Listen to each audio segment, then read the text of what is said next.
जो 13 सीटों पर हुए, बहुत महत्वपूर्ण, हर उपचुनाव, हर चुनाव महत्वपूर्ण होता है, बहुत महत्वपूर्ण चुनाव थे। दूसरी बार 1.5 महीने में, 1 महीने में समझ लीजिए, दूसरी बार भारतीय जनता पार्टी को देश की जनता मजबूती से कुछ संदेश देना चाहती है। लोकसभा चुनाव में संदेश बहुत स्पष्ट था, हुजूर इस कदर भी न इतरा के चलिए। अब 1 महीना हो गया, लोगों ने देखा रवैया में कोई फर्क नहीं है, अभी भी वही ऐंठ, वही घमंड, वही अहंकार। फिर से एक संदेश दिया। उत्तराखंड में हम दोनों सीटें जीत गए, बद्रीनाथ की भी और मंगलोर की भी। हिमाचल में एक थोपा हुआ चुनाव,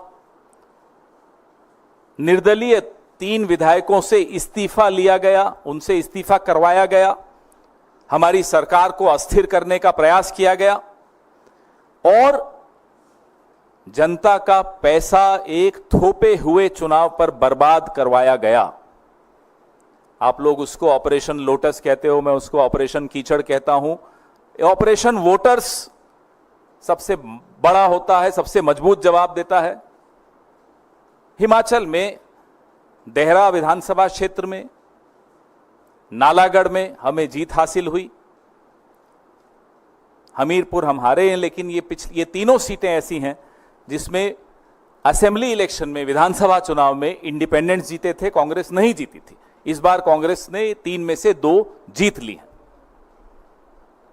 और अगर आप कुल मिलाकर 13 की 13 सीटों का आकलन करेंगे तो भारतीय जनता पार्टी को सिर्फ 2 मिली। अमरवाड़ा पे मैं आता हूं, जो मध्य प्रदेश का विधानसभा क्षेत्र है, जहां इतिहास में शायद पहली बार हुआ होगा कि काउंटिंग करते हुए अधिकारी लंच की ब्रेक लेते हैं, काउंटिंग रोक के। पूरा अमला, पूरा प्रशासन जुट जाता है कांग्रेस को हराने के लिए। जो व्यक्ति पिछला विधानसभा 25,000 से जीता, भाजपा में जाकर अब बड़ी मुश्किल से जीत पाया है, जनता देख रही है।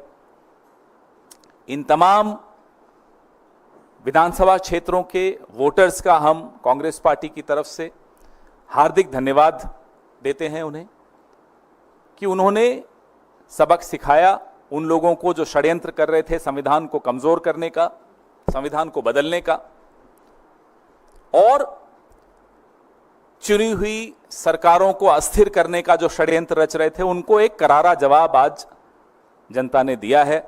सबसे पहले उनका धन्यवाद। हमारे उत्तराखंड के पीसीसी प्रेसिडेंट करण महाराज जी, यशपाल आर्य जी सीएलपी लीडर, कुमारी शैलजा जी जो प्रभारी महासचिव हैं उत्तराखंड की, और तमाम एआईसीसी के पदाधिकारी, तमाम स्थानीय नेता, तमाम हमारे बेशकीमती वर्कर्स, उन सब की मेहनत से हमें ये दोनों सीटें मिली। हिमाचल में पीसीसी प्रेसिडेंट प्रतिभा जी, हमारे सीएलपी लीडर सुखविंदर सिंह सुक्खू जी, हमारे प्रभारी महासचिव श्री राजीव शुक्ला जी और तमाम एआईसीसी के पदाधिकारी, वहां के स्थानीय नेता, हमारे वर्कर्स, उन सब ने मेहनत की, जी जोर से मेहनत की, और ये नतीजा आपके सामने है। एक के बाद एक आप देख रहे हैं कि कैसे भारतीय जनता पार्टी की राजनीति को लोग ठुकरा रहे हैं, लोग उसको अस्वीकार कर रहे हैं, क्योंकि उस राजनीति में जवाबदेही का स्थान नहीं है, लोकतांत्रिक प्रक्रियाओं के प्रति सम्मान नहीं है, और लोगों के हकों और लोगों के सवालों का जवाब देने की ये जरूरी नहीं समझते प्रधानमंत्री जी, आवश्यक नहीं समझते। वो घमंड वो आपको इनकी राजनीति में दिखता है। मंगलोर का मैं उदाहरण देना चाहूंगा, खास तौर पे चुनाव के दिन वहां किस तरह का प्रयोग करने की कोशिश की वो आपके सामने है।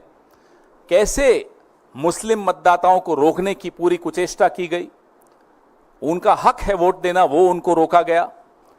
आज मैं सोशल मीडिया पे देख रहा था, कई टिप्पणियां भारतीय जनता पार्टी के समर्थक कर रहे थे, अरे मंगलौर तो मुस्लिम बाहुल इलाका है, कांग्रेस को जीतना ही था। तो मैं उनसे पूछना चाहता हूं, बद्रीनाथ 97.68% हिंदू है ना।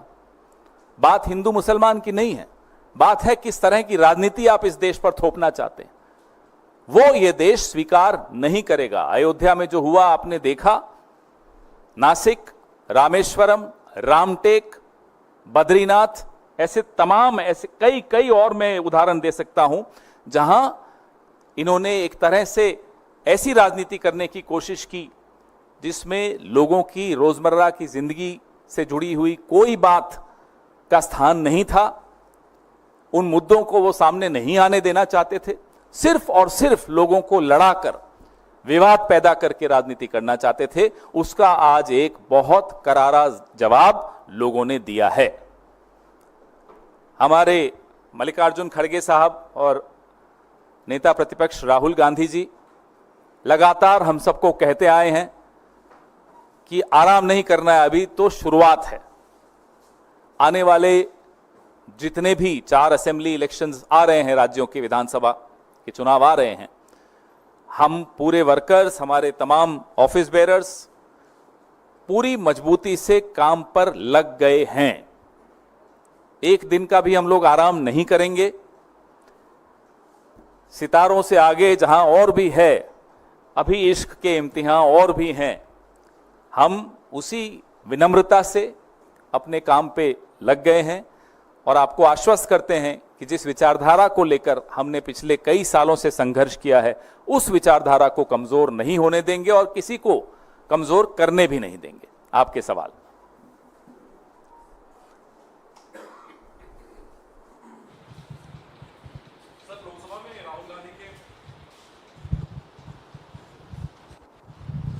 सर, 2 सवाल। एक तो जो उपचुनाव के नतीजे आए हैं, जिस तरह से बीजेपी ने राहुल गांधी को उनके बयान पर घेरने की कोशिश की कि उन्होंने हिंदुओं का अपमान किया, आपको लगता है कि उपचुनाव में कहीं ना कहीं जनता ने इस पर भी अपना एक जनादेश दिया है? लगातार जनता संदेश दे रही है। जनता जीतने वाले को भी संदेश देती है, जनता हारने वाले को भी संदेश देती है। अब आपके ऊपर है कि आप वो संदेश स्वीकारते हैं विनम्रता से या नहीं स्वीकारते। हमने 2014 का संदेश भी स्वीकारा, 2019 का भी स्वीकारा, 2024 का भी स्वीकारा। ये उपचुनावों का भी हम संदेश स्वीकार रहे हैं, उससे सीख ले रहे हैं। क्या नरेंद्र मोदी जी कुछ सीख लेंगे? लगातार उनकी राजनीति को अब ठुकराया जा रहा है, नकारा जा रहा है। अब उनके हाथ में, वो लें तो लें, ना ले तो आने वाले चुनाव में और मालूम पड़ जाएगा। और सर, एक सवाल और है। आपके संगठन महासचिव, कांग्रेस के संगठन महासचिव केसी वेणुगोपाल ने एक सोशल मीडिया पर पोस्ट डाला है कि उनके फोन को हैक करने की कोशिश हुई है, उनको एप्पल की तरफ से ये सूचना दी गई है। ये कितना गंभीर मामला है सर, और इसको लेकर के आप लोग क्या कुछ कार्रवाई चाहते हैं? ये वेणुगोपाल जी के साथ पहली बार नहीं हो रहा, उनके साथ ये पहले भी करने की कोशिश की और ये लगातार प्रयास कर रहे हैं। राहुल जी के भी फोन पे एक बार आपको मालूम है हुआ था। हमारे कई नेताओं के फोन इस तरह से हैक करने की कोशिश की और एप्पल की तरफ से अधिकृत चेतावनी आई थी। अक्टूबर पिछले साल मेरे फोन पर भी। ये लगातार हम सबके साथ करने की ये कोशिश कर रहे हैं, लेकिन करते रहिए। आप 2024 में आपको मालूम पड़ गया, ये सब करने से कुछ नहीं मिलेगा। जनता देख रही है और भगवान देख रहे हैं। सत्यम शिवम सुंदरम। सर आप, हाँ माइक। हेलो। हाँ, सर, एक सवाल है उपचुनाव से जुड़ा हुआ। अभी उत्तर प्रदेश में भी उपचुनाव होंगे विधानसभा के, बहुत सीटें खाली हैं, और राजस्थान में भी होने वाले हैं। दोनों जगह भारतीय जनता पार्टी की सरकार है और यूपी में तो बीजेपी की बड़ी हार हुई है, जहां से उम्मीदें नहीं थी उनको। तो वहां कांग्रेस का प्रोस्पेक्ट क्या देख रहे हैं? और राजस्थान में भी, यूपी के लिए स्पेसिफिक पूछना चाहूँगा कि क्योंकि वहाँ आप समाजवादी पार्टी के साथ अलायंस में हैं, तो कांग्रेस को कहाँ देख रहे हैं सीटों के मामले में? कितनी सीटों पे कांग्रेस लड़ सकती है वहाँ? अभी चुनाव घोषित हुए नहीं हैं, अभी बैठकों का सिलसिला शुरू होगा।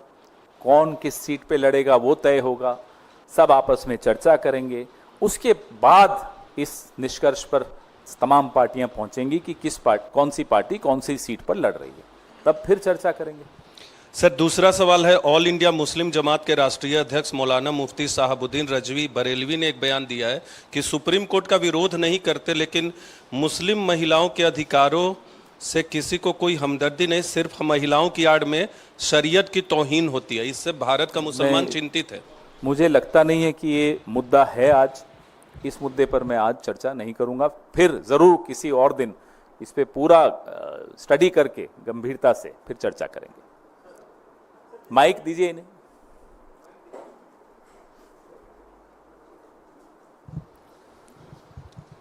सर, जिस तरीके से जम्मू कश्मीर में सर एलजी के पावर्स को बढ़ाया गया है, गवर्नर के पावर्स को बढ़ाया गया है, उसको कैसे देख रहे हैं सर? उसको लेकर के कई तरह की प्रतिक्रियाएं आ रही हैं। सीधी सीधी बात है, मांग क्या थी, जम्मू कश्मीर के लोगों की क्या मांग थी, विपक्ष की क्या मांग थी? मांग थी कि पूर्ण राज्य का जो उनका दर्जा था, जो छीन लिया गया, गलत तरीके से छीन लिया गया, उसको फिर से स्थापित किया जाए। उस मांग को पूरा करने के स्थान पर उल्टा एलजी के पावर्स बढ़ा दिए, उनकी ताकतें बढ़ा दी, एक दिल्ली मॉडल ले आए वहां भी, और जो भी मुख्यमंत्री बनेगा, जो भी सरकार बनेगी, उनकी ताकतें सरकार बनने से पहले ही छीन ली गई। इससे क्या निष्कर्ष निकलता है? इससे निष्कर्ष ये स्पष्ट निकलता है कि भाजपा को खुद जीतने की तो कोई उम्मीद है नहीं। पहले ही उन्होंने एक तरह से सरेंडर कर दिया कि साहब हम तो नहीं जीत रहे, अब जो जीतेगा उसको काम नहीं करने देंगे। ये बात इस एलजी और उस एलजी की नहीं है, बात है कि ये जिस एलजी की हम बात कर रहे हैं, इस पर भी एक लाइन में कहना चाहूंगा, ये एलजी के खिलाफ बहुत आरोप लगे हुए हैं, संदेहों के घेरे में है, सवालों के घेरे में है, उसका जवाब नहीं मिल रहा, कोई इंक्वायरी नहीं हो रही, कोई चर्चा नहीं हो रही। आखिर क्या बात है कि आप जम्मू कश्मीर को पूर्ण राज्य का दर्जा नहीं दे रहे? आखिर क्या बात है कि जम्मू कश्मीर में एक सरकार जो चुनी जाएगी, चुनने से पहले ही उसकी आप अधिकार छीन रहे हैं? ट्रांसफर पोस्टिंग्स में आप एलजी का दखल पूरा रखेंगे और चुने हुए मुख्यमंत्री का उसमें कोई भूमिका ही नहीं रहेगी। इन सब बातों का जवाब कल ही 2 नोटिफिकेशंस निकली, एक था संविधान हत्या दिवस और दूसरी में संविधान की हत्या कर दी। पवन जी, पिछले लोकसभा चुनाव में उत्तर प्रदेश आपके गठबंधन सबसे अधिक सीटें मिली हैं। भारतीय जनता पार्टी की बात करें, बगावत वहां से उठने शुरू हो गए हैं। बदलापुर से भाजपा के विधायक रमेश मिश्रा, उन्होंने कहा केंद्र दखल दे, यूपी की हालत खराब है, अन्यथा 2027 में पार्टी चुनाव जीत नहीं पाएगी। वो ठीक बोल रहे हैं, लेकिन जिनको बोल रहे हैं उनको सलाह लेने की आदत है नहीं। उन्होंने तो सरेआम कह दिया था, नड्डा जी के थ्रू कहलवाया था। नड्डा जी खुद तो बोलते नहीं है, कहा जाता है तभी बोलते हैं कि आरएसएस की भी जरूरत नहीं, अब हम आरएसएस से बड़े हो गए। तो जो लोग आरएसएस से बड़े हो गए, आरएसएस की सलाह नहीं लेते, किसी की सलाह नहीं लेते, वो मिश्रा जी की सलाह थोड़ा ही ले लेंगे। उनको लगता है वो जो करते हैं ठीक करते हैं। सर, ये उन्होंने कहा 2027 बिल्कुल ठीक कह रहे हैं। लगातार अब भारतीय जनता पार्टी, जिसकी हार का सिलसिला शुरू हुआ है, लगातार आपको हारती हुई दिखेगी। सर, ये जो बाइपोल रिजल्ट पर आपने बात कही, टीएमसी की तरफ से कुणाल घोष ने कहा है कि यह रिजल्ट जो है वो केंद्र में मोदी सरकार के लिए उल्टी गिनती शुरू हो गई है और इंडिया अलायंस जल्द केंद्र में गवर्नमेंट फॉर्म करेगी और टीएमसी का उसमें सिग्निफिकेंट रोल होगा। कांग्रेस भी क्या यही मानती है कि मोदी सरकार की उल्टी गिनती केंद्र में शुरू हो गई है? आप लोग अगर बहुत लंबी छुट्टी पे जाने की सोच रहे हैं तो मत करिएगा, मैं आपको सलाह दे रहा हूं। अब इशारा है तो मत जाइएगा छुट्टी पर, कुछ महीनों बाद चले जाइएगा, उसमें क्या हो गया? मतलब कांग्रेस ये मान रही है कि 2 महीने में कुछ बड़ी घटनाक्रम राजनीतिक उलटफेर हो सकती है। मैं फिर आपको दोहरा रहा हूं, अगर कोई शादी करने वाला हो, छुट्टी पे जाने वाला हो, हनीमून पे जाने वाला हो, तो अभी रुक जाइएगा।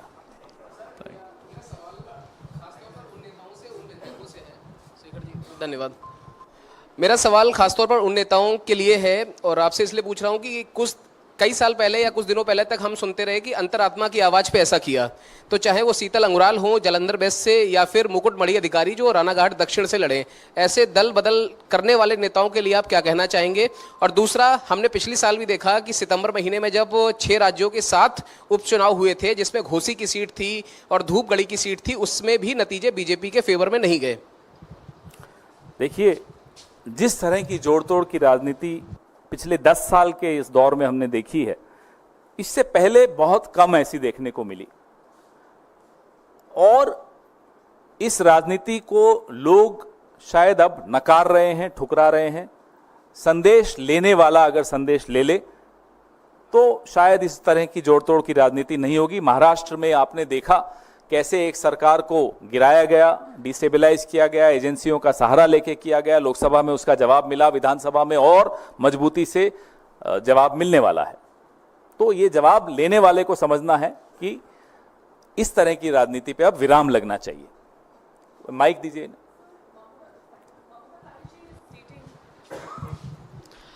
So Mamata Banerjee has announced that she will be moving a resolution against the Nyaya Samhita bill and also against NEET in the next session of the West Bengal Legislative Assembly. Where do you think Congress stands on this?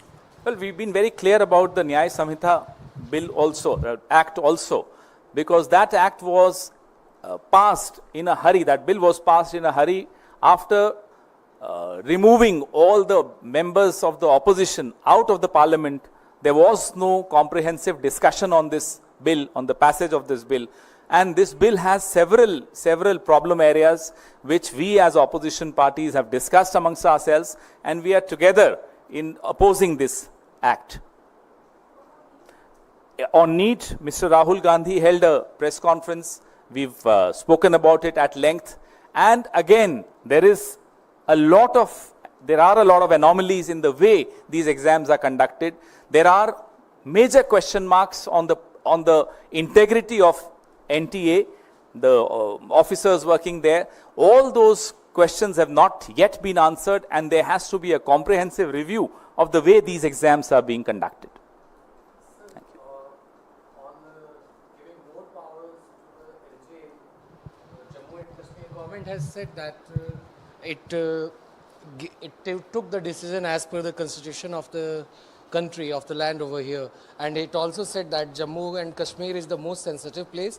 We have been able to tackle terrorism there, but there are still few places like South Kashmir where tensions are still prevailing. That's why this decision has been taken. So how do you look at it? What has law and order problem which is ongoing, which they haven't been able to solve, got to do with the LG getting powers to transfer and post officers?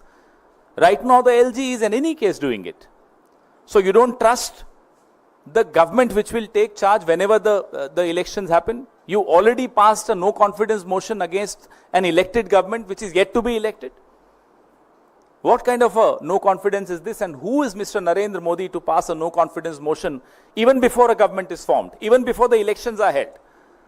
So if the people's will gives a role to a government or a political party to form the government, how can Mr. Narendra Modi and Mr. Amit Shah sitting in Delhi lord over Jammu and Kashmir and disrespect the people's will?